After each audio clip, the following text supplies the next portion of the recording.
average person retires at 65 and their health starts seriously declining at 73. That's 8 years. 8 years to do everything they spent their whole life saying someday about. I'm 15. I've been to 20 countries across 5 continents, all on school breaks, all before I turned 15. And I still live in the US. I'm not going anywhere. But travel showed me something that I think about a lot now. Because once you see that number, 8 years, someday, starts to sound different. So here's something I want to be real about first. This isn't me saying the US is bad or that anywhere else is better.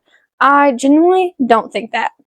I've been to homes in Nepal, Ireland, Peru, and the thing that always looked the same everywhere is what people actually cared about. Not the stuff, the people, the time together, the memories. That's it. That's what's the same everywhere. And when I realized that, I started seeing things at home differently too. Not in a bad way, just more clearly. And once I started seeing more clearly, I started noticing stuff I never noticed before. So here are a few examples. I thought tipping was just how restaurants work. Like, obviously you tip, that's what you do. Most countries don't do it. The price on the menu is just the price. I thought being busy meant you were doing well. That if you weren't moving fast, you were falling behind. In a lot of places, just sitting still and enjoying a place in the afternoon is what a regular Tuesday looks like. And nobody thinks anything weird about that. I thought the way we used school breaks was just what kids did. Stay home, maybe a road trip somewhere, but there are families everywhere using those exact same breaks to see the world. Same breaks, different decision. And that one kind of stuck with me, because we have the same breaks. That's how we did all of this. School breaks, every single one. And then there's the money thing, which is the one that actually surprised me the most. I thought I understood what stuff cost. And then I stood in a market in Morocco and I just didn't anymore. Not because things were cheap, because value just looked completely different depending on where I was standing.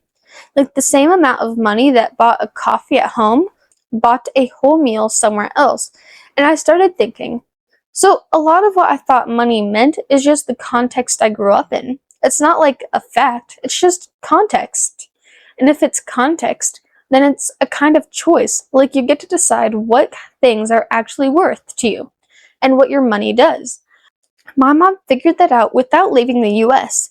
She just looked at where the money was going and decided, nope, this is going somewhere better.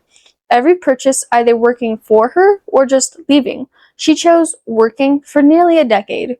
And that's when it all kind of clicked for me. Why she thought about money the way she did.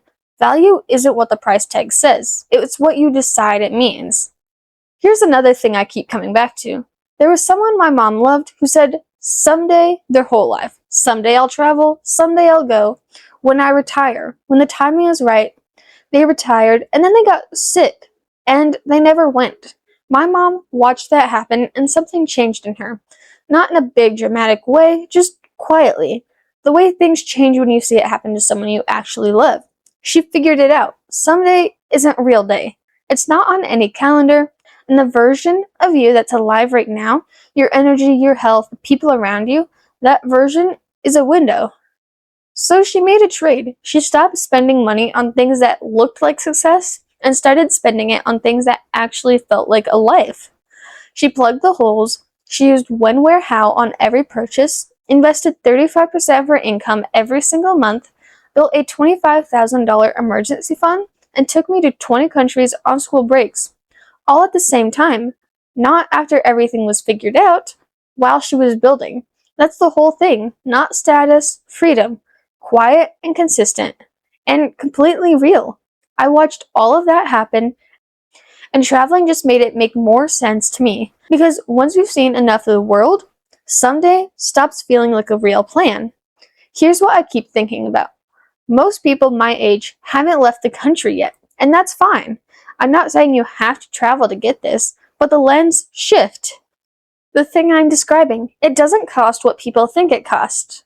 My mom didn't have a special income. She kept a list of 10 countries and checked prices for 15 minutes a week and let the cheapest destination win. She saved about 50% on every single flight that way.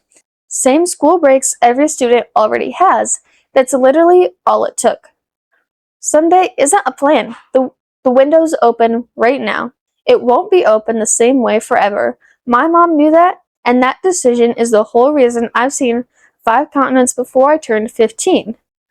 Here's where I land on all of this. I still live in the US, I love where I'm from, but I see it differently now. I see everything a little differently now, not with a bias towards anywhere, just with more angles than I had before I left. I think that's kind of the point, not to find a better place, to find a clearer version of yourself. Someday isn't a day of the week. The window is open right now. Drop a comment, tell me where you want to go first. I read every single one. Subscribe to Wandering Vienna and share this with someone who needs to hear it. I'm Vienna, this is Wandering Vienna, and there's always more to explore.